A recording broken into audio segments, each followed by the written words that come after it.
All right, let's jump right in. We're going to talk about something really fascinating today. It's this kind of unspoken spiritual law. And what's so wild is that you've got people from Buddha all the way to Carl Jung. They all seem to land on the same exact idea, that when you cross certain people, well, there are real, almost automatic consequences.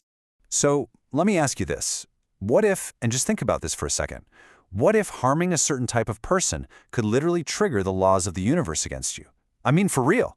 Imagine that some people are just so plugged into their purpose that the universe itself actually has their back.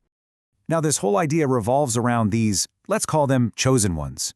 But here's the thing, they're not magical, they're not flying around with capes, they're just regular folks who are so deeply connected to their life's purpose. And that connection, that alignment, it's like it creates this spiritual shield around their mission. So when you mess with them, it's not just some petty argument, you know? It's way bigger. It's like you're actively trying to swim against a powerful current, against the universal law. Okay, so let's break this down.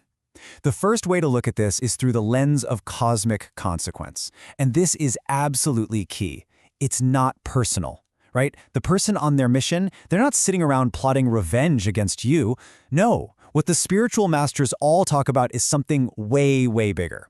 It's this impartial, universal law that just clicks into place, almost like a thermostat, just to restore balance.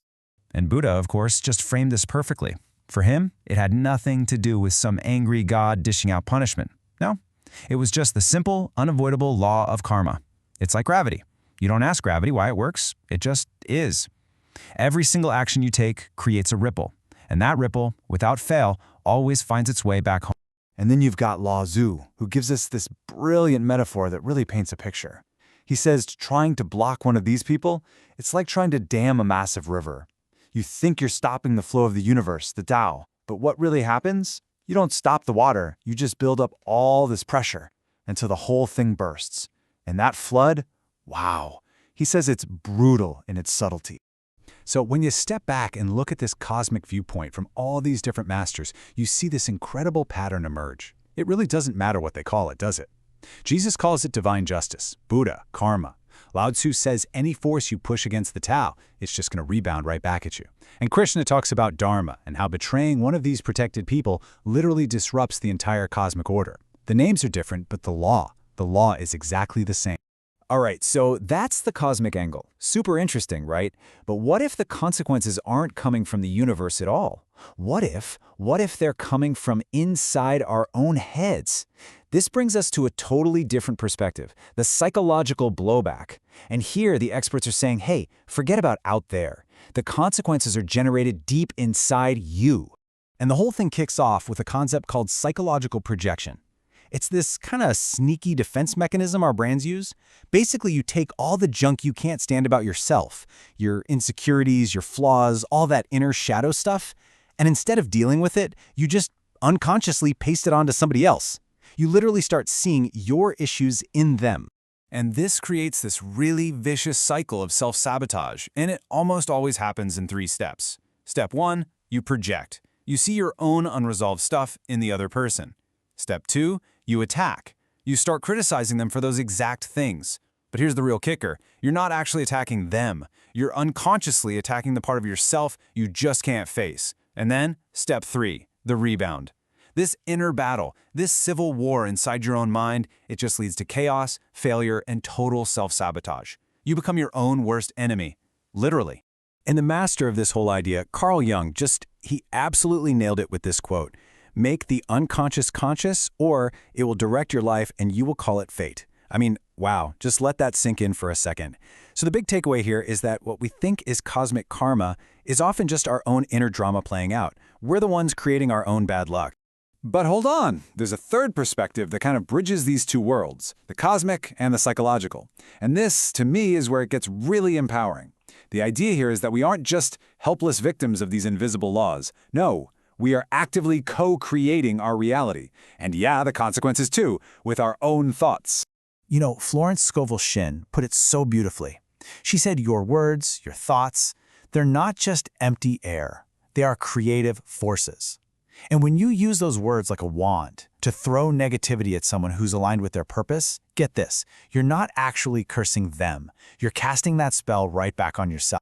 So at the end of the day, it really just boils down to your mindset creating your reality. Thinkers from the New Thought movement, people like Florence Scovel Shinn, Reverend Ike, Louise Hay, they all hammered home the same point. If your mind is full of envy, mockery, all that junk, you are literally putting up a roadblock to your own abundance.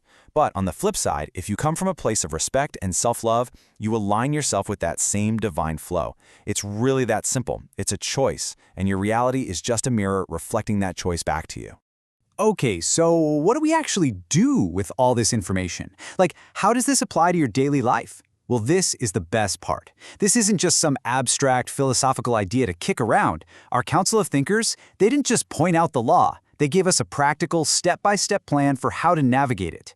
So here it is, the 5-step plan. First up, recognize and align.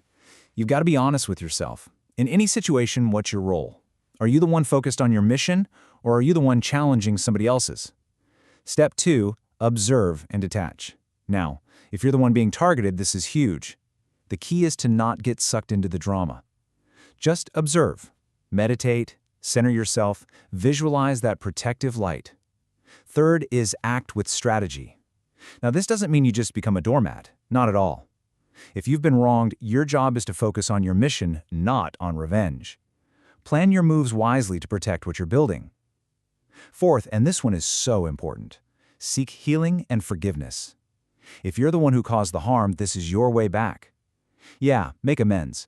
But even more important is doing that inner work to heal whatever it was inside you that caused you to act that way.